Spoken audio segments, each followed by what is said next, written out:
देखो question number 61 में बच्चों क्या कहा गया है, एक ट्रायंगल इंस्क्राइब की गई है इस सर्कल के अंदर, है ना। सर्कल के अंदर एक ट्रायंगल बनाई गई है बच्चों, उसके दो वर्टिसेस अपने को दे रखे हैं और एंगल बीएसी अपने को बताना है। देखो पहले मैं आपको डायग्राम बना के दिखाता हूँ क्या है ये सर्कल है, इसके अंदर एक ट्रायंगल बना दी गई है,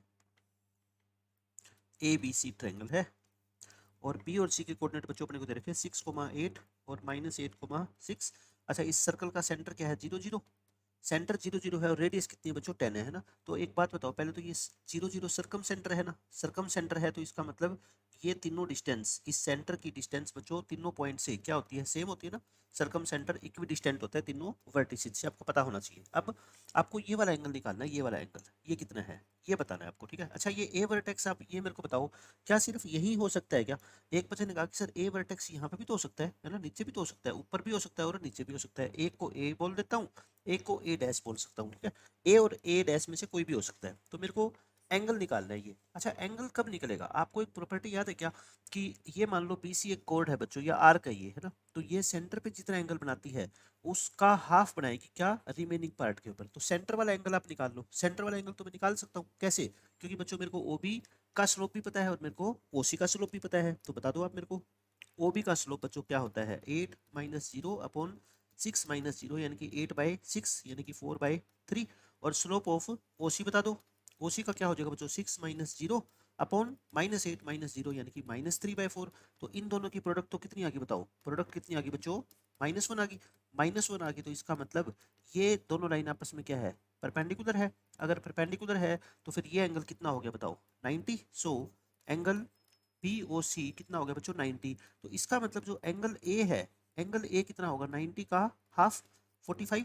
एंगल ए तो बच्चों 45 हो गया, लेकिन ये भी तो हो सकता है एंगल, ये भी तो हो सकता है ना।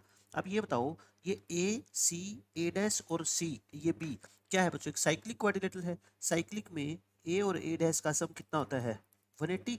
तो ए डैश एंगल कितना हो गया बताओ, 135। यानी कि एंगल ए की जो वैल्यू है ना, ये वाला जो एंगल है बच्चों, एंगल पी ए सी, ये कितना हो सकता है, 45 भी हो सकता है या फिर 135, यानी कि पाई/4 और 3 पाई/4 बच्चों, दोनों पॉसिबिलिटी है। तो ऑप्शन नंबर क्या आ गया, सी आ गया, ठीक है। आसानी से मैंने आपको बता दिया। अब ये क्वेश्चन देखो, इस क्वेश्चन में काफी बच्चे कंफ्यूज रहे कि आपको ना ए के कोऑर्डिनेट भी बताने हैं। ए के क्या बताने हैं बच्चों, कोऑर्डिनेट। आप ध्यान से सुनना मेरी बात, एक एक कॉन्सेप्ट क्लियर होगा बिल्कुल, कोई रटवाता नहीं मैं चीज़, है ना। कोई भी समझाऊंगा आपको कि क्या मतलब है, कि क्या हम ए के कोऑर्डिनेट निकाल भी सकते हैं कि नहीं निकाल सकते। बी और सी के तो अपने को दे रखे हैं ना, 6 8 और -8 और 6। ये बात आपको पता है कि ये जो सरकम सेंटर है 0 0, ये तीनों वर्टिसेस से क्या होता है बच्चों, इक्विडिस्टेंट होता है। ये क्या होता है, इक्विडिस्टेंट होता है। तो जो भी कोऑर्डिनेट आपको बच्चों दे रखे हैं ऑप्शन में, सबसे पहले तो आप ये चेक करो कि क्या ये वाला पॉइंट, अगर मान लो आप कहते हो कि ऑप्शन ए है मेरा, है ना, आप मान लो कहते हो ऑप्शन ए मेरा सही आंसर है, तो ऑप्शन ए में जो ए के वर्टिसेस दे रखे हैं बच्चों, ये कोऑर्डिनेट दे रखे हैं, इसकी डिस्टेंस 0 0 से तो कितनी होनी चाहिए, 10 होनी चाहिए ना। क्या इसकी डिस्टेंस 0 0 से बच्चों 10 है, क्या डिस्टेंस 10 है, बिल्कुल है 10, है ना। क्या इसकी डिस्टेंस 10 है 0 0 से, बिल्कुल है 10। क्या इसकी डिस्टेंस 0 0 से 10 है, क्या निकाल के देखें डिस्टेंस, है ना। 5√2 का स्क्वायर करोगे 50, माइनस इसका भी क्या आएगा 50 √100 यानी कि 10। यानी कि ये तीनों ही पॉइंट बच्चों इस सर्कम सेंटर से तो इक्विडिस्टेंट है। आप मेरी बात समझ रहे हो, लेकिन ये कंफर्म नहीं है कि फिर ये ट्रायंगल जो ए वर्टेक्स है वो कौन सा होगा। अब आप कहोगे सर फिर तो इक्विडिस्टेंट है, तो फिर तो ए वर्टेक्स कोई भी हो सकता है तीनों में से। मैं भी कहता हूँ कोई भी हो सकता है, बट एक कंडीशन इस क्वेश्चन में क्या थी, कि इन दोनों लाइन के बीच का एंगल, यानी कि ए बी, देखो ए बी, क्वेश्चन के अकॉर्डिंग हमें क्या पता है, angle between A B and A C वो क्या होना चाहिए, या तो पाई/4 होना चाहिए, या क्या होना चाहिए बच्चों, 3 पाई/4 होना चाहिए ना। तो मैं एक किसी एक को ऑप्शन को लेकर चल लेता हूँ, मान लो मैं फर्स्ट ऑप्शन को लेकर चल रहा हूँ, पहले तो मैं फर्स्ट को ही लेकर चलूंगा। तो मान लेता हूँ मैं कि इस पॉइंट के कोऑर्डिनेट कितने हैं बच्चों, 6,8 -6,8 है। तो आप स्लोप बताओ, ए बी का स्लोप बताना। ए बी का स्लोप बच्चों कितना होगा, 8 - 8 यानी कि 0 ही हो गया तो बस, और -6 यानी कि ये तो हो गया 0। अब स्लोप ऑफ ए सी बताओ, ए सी कितना हो गया बच्चों, 8 - 6 और -6 + 8 यानी कि 2/2, ये कितना हो गया, 1 हो गया। तो एक बात बताओ, एक का स्लोप 0, एक का स्लोप 1, तो इन दोनों के बीच का एंगल मतलब एंगल ए क्या होता है, m1 - m2/1 + m1 × m2 और इसका मोड। तो बताओ कितना आ गया, ये 1 आ गया। और स्लोप क्या होता है टेन थीटा, तो यानी कि एंगल कितना आ गया बताओ भाई, एंगल ए क्या होता है इसका टेन इनवर्स होता होगा, ये है ना, तो टेन इनवर्स वन यानी कि पाई बाय फोर, और पाई बाय फोर ये अपने को चाहिए था, तो इसका मतलब ये ऑप्शन अपना क्या है, बिल्कुल सही है, गलत हो ही नहीं सकता ये ऑप्शन बिल्कुल भी, क्यों गलत नहीं हो सकता, क्योंकि बच्चों एक बात बताओ आप, इसकी डिस्टेंस 0 0 से 10 भी है, और इन दोनों लाइन के बीच का एंगल भी पाई बाय फोर है, तो इसका मतलब ये पॉइंट 100% क्या है अपना, ठीक है, आंसर आ गया। उसके बाद ये क्वेश्चन देखो, बिल्कुल आसान क्वेश्चन है, ए बी सी डी बच्चों आइसोसेलेस ट्रेपेजियम है। आइसोसेलेस ट्रेपेजियम क्या होता है, पहले तो ट्रेपेजियम क्या होता है आपको ये पता होना चाहिए, जिसमें अपोजिट साइड का एक पेयर बच्चों क्या होता है पैरेलल, सिर्फ एक पेयर, जैसे इसमें दे रखा है ना, क्या दे रखा है अपने को, कौन पैरेलल है, A B is parallel to C D, ठीक है, ए के कोऑर्डिनेट दे रखे हैं, बी के कोऑर्डिनेट बच्चों दे रखे हैं, सी के कोऑर्डिनेट दे रखे हैं, डी के नहीं पता अपने को, डी के निकालने हैं, है ना। अब आइसोसेलेस, आइसोसेलेस का मतलब क्या होता है बच्चों, कि इसकी जो नॉन पैरेलल साइड्स होती है ना, वो क्या होती है बच्चों, इक्वल, आइसोसेलेस का मतलब होता है non parallel sides are equal.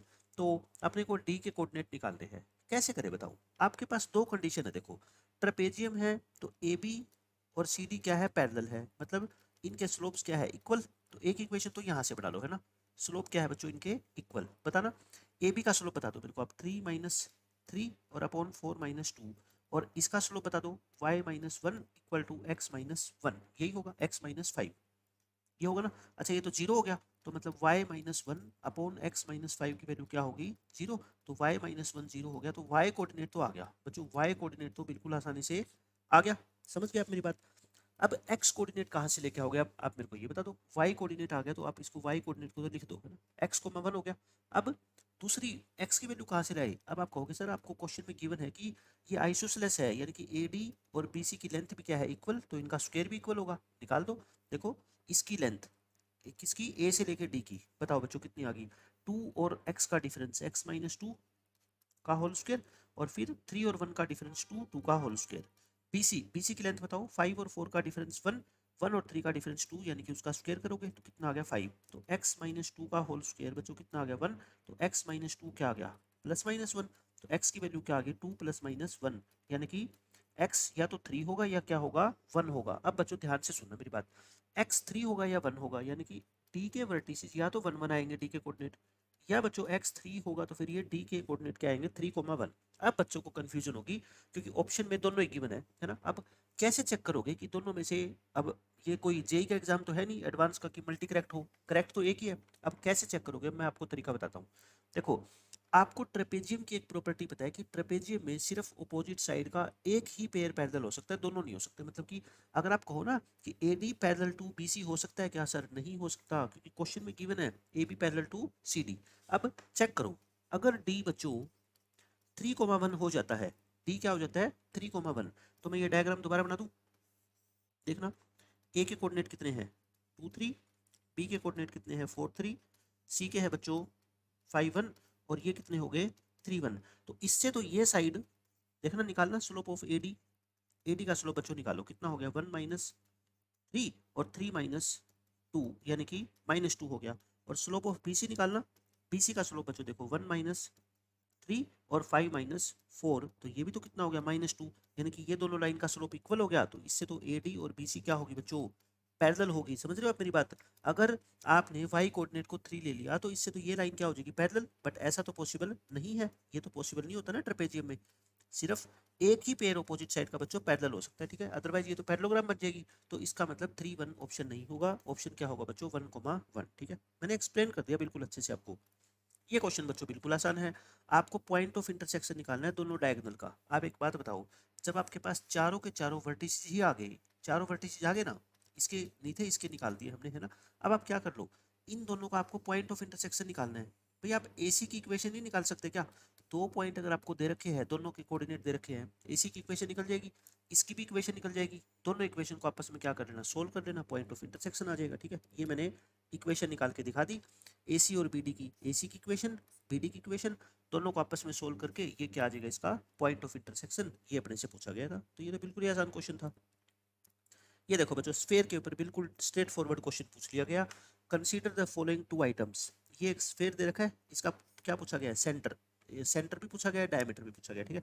पहले इसको 2 से क्या कर लो डिवाइड कर लो, कभी भी बच्चों सर्कल हो स्फेयर हो, एक्स स्क्वायर वाई स्क्वायर के कोफिशिएंट क्या बनाया करो 1 1, 2 से डिवाइड करोगे ये कितना आ गया 3/2x, ये बच्चों 3/2 y और ये 3/2 z और -3 = 0। तो बताओ इसका सेंटर कितना होगा? सेंटर क्या होता है बच्चों? एक्स कोऑर्डिनेट का हाफ और उसका साइन चेंज है ना, -3/4, ऐसे ही -3/4 -3/4। रेडियस क्या होती है? इन तीनों का स्क्वायर करके ऐड कर दो, यानी कि तीनों का बच्चों क्या कर दो, स्क्वायर करके और ऐड कर दो। 9/16 9/16 9/16 और इसमें से जो कॉन्स्टेंट टर्म होती है वो सब्ट्रैक्ट करो। ये माइनस पहले, ये तो माइनस माइनस क्या हो जाएगा प्लस। तो ये कितना आ गया बताओ? 9 3 27 बाय 16 प्लस 3। तो ये कितना आ गया बच्चों? 16 और 16 3 48 75। 75 का रूट कितना होता है बताओ? 5√3 और ये कितना हो गया 4। लेकिन ये तो रेडियस है, अपने को क्या चाहिए? डायमीटर पूछा क्या है देखो क्वेश्चन में, डायमीटर। तो डायमीटर क्या होता है बच्चों? रेडियस का डबल। तो यानी कि 2 × 5√3/4। तो आंसर कितना आएगा अपना? 5√3/2। इस क्वेश्चन का आंसर आ गया। अब नेक्स्ट क्वेश्चन देखो, कहता है सेंटर किस प्लेन पे लाई करता है? भाई सेंटर है क्या? एक पॉइंट ही तो होता है। सेंटर क्या है इस क्वेश्चन में? -3/4 -3/4 -3/4। ये किस प्लेन पे लाई करता है, मतलब किस प्लेन की इक्वेशन को सेटिस्फाई करेगा? आप करवा के देख लो। डी ऑप्शन को सेटिस्फाई करेगा, बाकी किसी को नहीं करेगा। ठीक है, 4x क्या हो जाएगा बताओ? 4 × -3/4, 8 × -3/4 प्लस 8 × -3/4 प्लस 15। निकालना, इसकी वैल्यू 0 आ रही है क्या? -3 माइनस के 6 और बच्चों कितना आ गया? -6 प्लस के 15। आगे ना देखो 0। तो ये ऑप्शन अपना हो जाएगा। बिल्कुल आसान थे दोनों के दोनों क्वेश्चन। ये क्वेश्चन देखो बच्चों, इसमें आपको कॉन्सेप्ट पता होना चाहिए। क्या? अगर मान लो दो प्लेन है, एक प्लेन ये है और एक प्लेन बच्चों मान लेते हैं ये है। ठीक है, जैसे आप अपनी नोटबुक को खोलो, आप अपनी नोटबुक के दो पेज को ओपन कर लो, उनके बीच की जो लाइन है ना, ये बच्चों क्या कहलाती है? इसकी दोनों की लाइन ऑफ इंटरसेक्शन कहलाती है। ये क्या कहलाती है बच्चों? इनकी लाइन ऑफ इंटरसेक्शन कहलाती है। ठीक है, और इस लाइन ऑफ इंटरसेक्शन की क्या खास बात होती है? अगर आपको इसके डायरेक्शन रेशियो निकालने हो इस लाइन के, तो बच्चों अगर मान लो इसका डायरेक्शन वेक्टर क्या है? बी वेक्टर है, तो इसका नॉर्मल वेक्टर एन वेक्टर है या n1, और इसका क्या है नॉर्मल वेक्टर बच्चों? n2। तो बी वेक्टर जो होता है वो परपेंडिकुलर होता है किसके? n1 के भी। और बी वेक्टर क्या होता है बच्चों? परपेंडिकुलर होता है n2 के भी। तो बी वेक्टर निकालना चाहूँ तो मैं क्या होगा? n1 क्रॉस n2, पता है ना आपको? अगर एक वेक्टर n1 के भी परपेंडिकुलर है और n2 के भी, तो वो वेक्टर किसके इक्वल होगा? उन दोनों की क्रॉस प्रोडक्ट। उसकी डायरेक्शन क्या होगी बच्चों? उन दोनों की क्रॉस प्रोडक्ट होती है। ठीक है, इसमें कहता है एस लाइन ऑफ इंटरसेक्शन है इन दो प्लेन की, मतलब इस लाइन को क्या नाम दिया गया है बच्चों? इस लाइन को क्या नाम दिया गया है यहाँ पे? एस। इन दोनों की लाइन ऑफ इंटरसेक्शन है। तो कहता है डायरेक्शन रेशियो बताओ एस के। बच्चों बताओ आप, नॉर्मल वेक्टर की मेरे को बता दो। n1 वेक्टर क्या है यहाँ पे? इसका नॉर्मल वेक्टर क्या होता है? एक्स वाई जेड के कंपोनेंट तो होते हैं। n2 क्या है बता दो? n2 2 3 -4। तो क्या आप n1 क्रॉस n2 नहीं निकाल सकते है ना? n1 क्रॉस n2 निकाल लो। दो वेक्टर की क्रॉस प्रोडक्ट कैसे निकालते हो? 1 1 1 2 3 -4। क्या आ गई? i -7 और माइनस जे कैप और -4 -6 आ जाएगा, प्लस के कैप 3 में से 2 गया 1। तो यानी कि -7 6 और 1।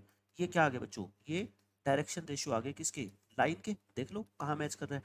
-7 6 1 -7 6 1। ऑप्शन नंबर क्या आ गया? बी।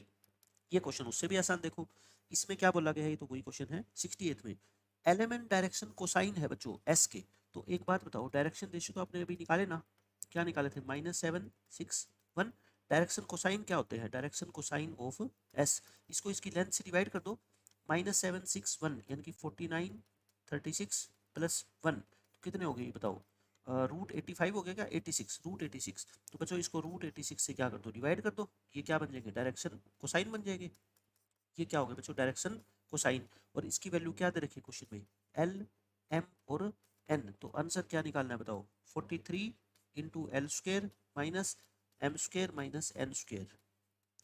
एल ये है, इसका स्क्वायर बोलो 49/86 माइनस एम ये है, इसका स्क्वायर बोलो 36/86। और ये बच्चों 1/86। 86 तो एलसीएम आ जाएगा।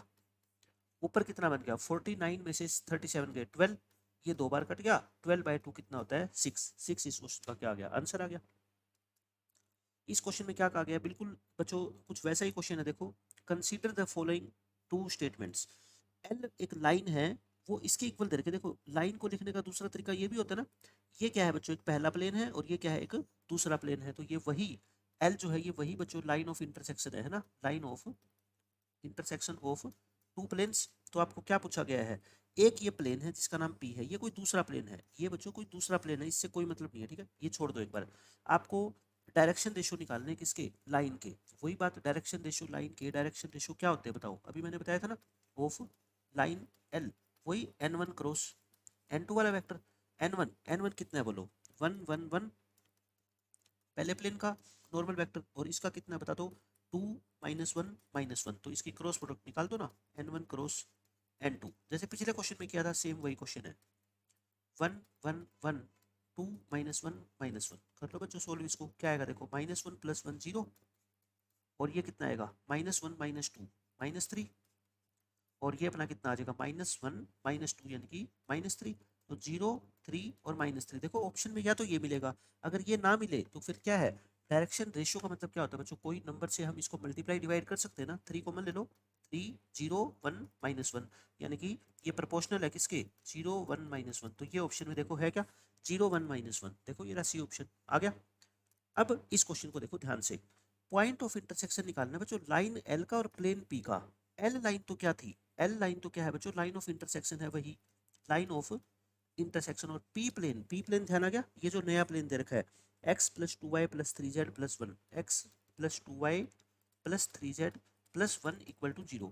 आपसे देखो अब, अगर आपको लाइन की इक्वेशन पता लग जाए, लाइन की इक्वेशन बच्चों पता लग जाए, तो लाइन और प्लेन का पॉइंट ऑफ इंटरसेक्शन निकालना बहुत आसान होता है ना, क्यों, क्योंकि पॉइंट लाइन के ऊपर एक पॉइंट मान के और उसको प्लेन में सेटिस्फाई करवा दो, वहां से लेमडा की वैल्यू आ जाती है। लेकिन बच्चों मैं आपको ये कहता हूँ, ये जो लाइन ऑफ इंटरसेक्शन की इक्वेशन निकालना होता है ना, इसमें 3 4 मिनट का टाइम लगता है, ठीक है, ये बहुत एडवांस लेवल का यानी कि टॉपिक हो जाता है, तो आपको एग्जामिनर इतना क्वेश्चन मुश्किल सोच के नहीं देगा पेपर में कभी भी। आपको क्या निकालना है, इस लाइन का और इस प्लेन का इंटरसेक्शन पॉइंट निकालना है।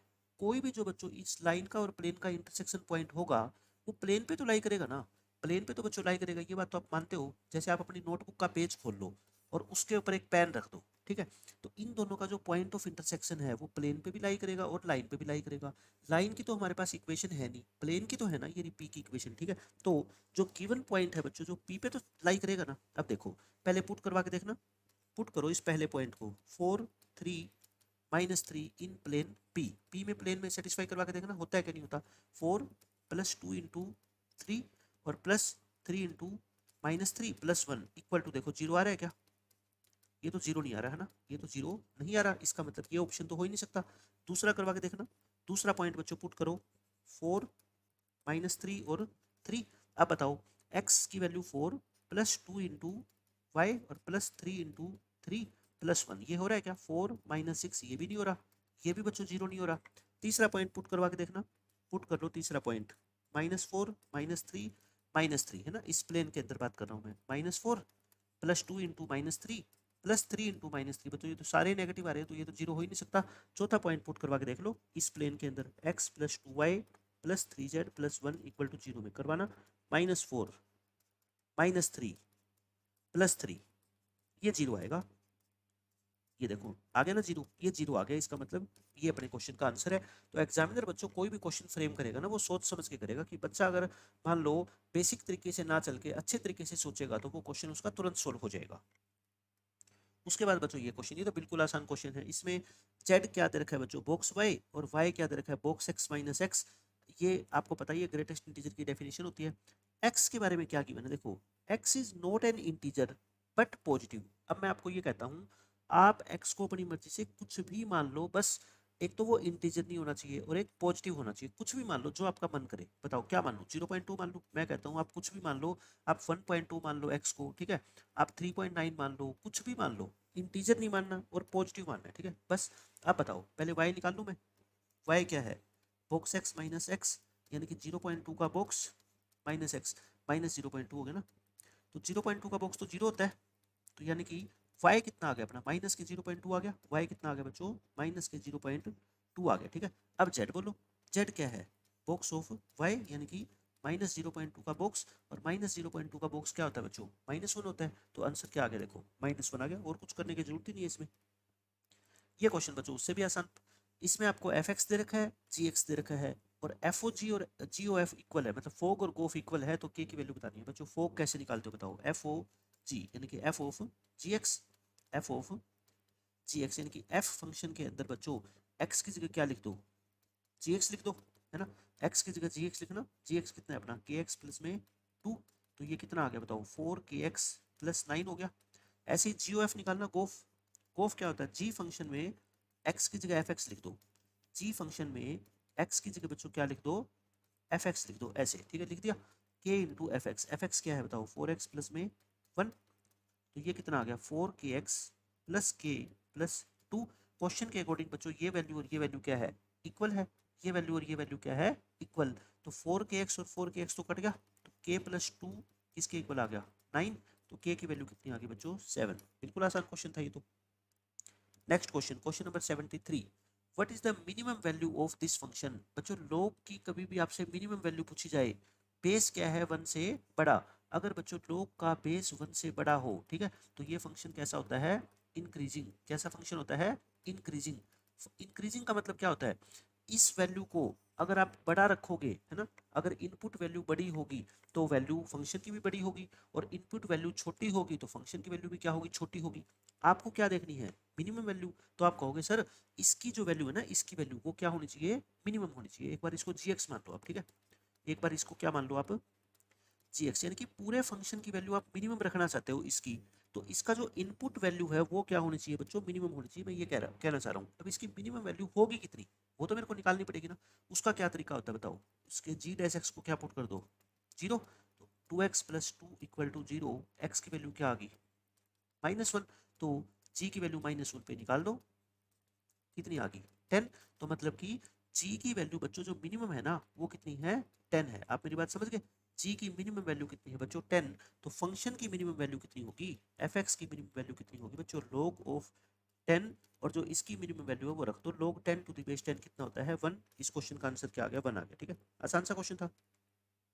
अब ये तो बच्चों आपके लिमिट्स के पहले पेज के ऊपर नोट्स में मिल जाएगा कि ये लिमिट कभी भी एग्जिस्ट नहीं करती है ना, मोड x माइनस 3 और लिमिट x गोज टू 3, कैसा भी क्वेश्चन आ जाए मैं जनरल ये लिख पाता हूँ ना, limit x goes to a mod of x minus A upon x minus A, ये लिमिट बच्चों कभी भी एग्जिस्ट नहीं करती है ना, इसकी लेफ्ट हैंड लिमिट और राइट हैंड लिमिट निकालते हैं तो वो इक्वल नहीं आती, एग्जिस्ट नहीं करती। बस इसमें देखो मैक्सिमम वैल्यू पूछी गई है बच्चों इस पूरी एक्सप्रेशन की, आप बस मेरे को ये बता दो a cos x plus b sin x, सिर्फ इसकी मैक्सिमम वैल्यू बता दो, इसकी मैक्सिमम वैल्यू क्या होती है बच्चों, root of A square plus B square होती है, तो फिर c ऐड हो रखा है तो क्या है c आप भी ऐड कर दो, है ना, तो हमारा आंसर क्या आ जाएगा बताओ, जो इसकी मैक्सिमम वैल्यू है c तो कांस्टेंट है ना, वो तो ये लो ऐड करवा लो मेरे से, आंसर क्या आ गया ऑप्शन बी आ गया।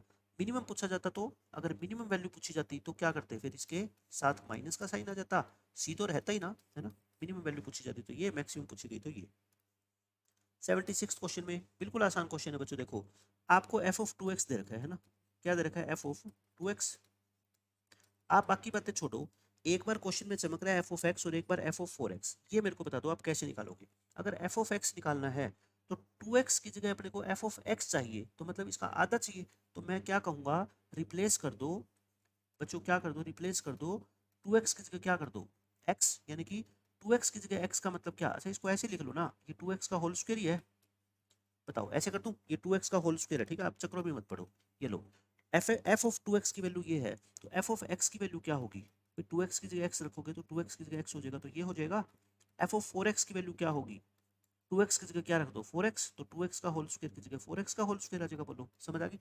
अब आपको क्वेश्चन में क्या कहा गया देखो सुनो बात ध्यान से, for how many values of x, x की कितनी ऐसी रियल वैल्यू है जिसके लिए एफ ऑफ 2x जो है ना वो ज्योमेट्रिक मीन होगा इन दोनों का, तो ये बताओ F of 2x geometric mean है, तो मतलब एफ ऑफ 2x की वैल्यू क्या होगी F x into F of 4x का रूट, भाई 2 नंबर का ज्योमेट्रिक मीन क्या होता है ए बी का रूट ए बी होता होगा, है ना, तो इसका और इसका जीएम क्या होगा, इन दोनों की मल्टीप्लाई और उसका रूट, और वो जीएम क्या है एफ ऑफ 2x है, तो दोनों तरफ क्या कर दो स्क्वायर कर दूं, एफ ऑफ 2x का होल स्क्वायर और इक्वल टू बच्चों क्या आ जाएगा F x into F of 4x।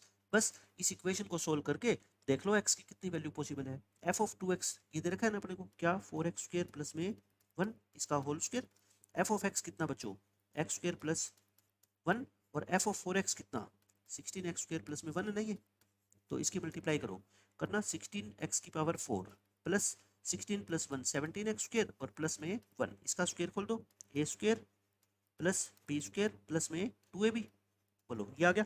अच्छा दोनों तरफ से क्या कट रहा है देखो, ये कट गया, 1 से 1 कट गया, 17x² और 8x² इक्वल है, तो मतलब 9x² इक्वल टू 0, तो x² क्या आ गया 0, तो x की वैल्यू क्या आ गई 0। बच्चों a की वैल्यू है ऐसी x की जिससे कि ये कंडीशन सेटिस्फाई होगी, तो ओनली वन सॉल्यूशन, क्या होगा ओनली वन सॉल्यूशन।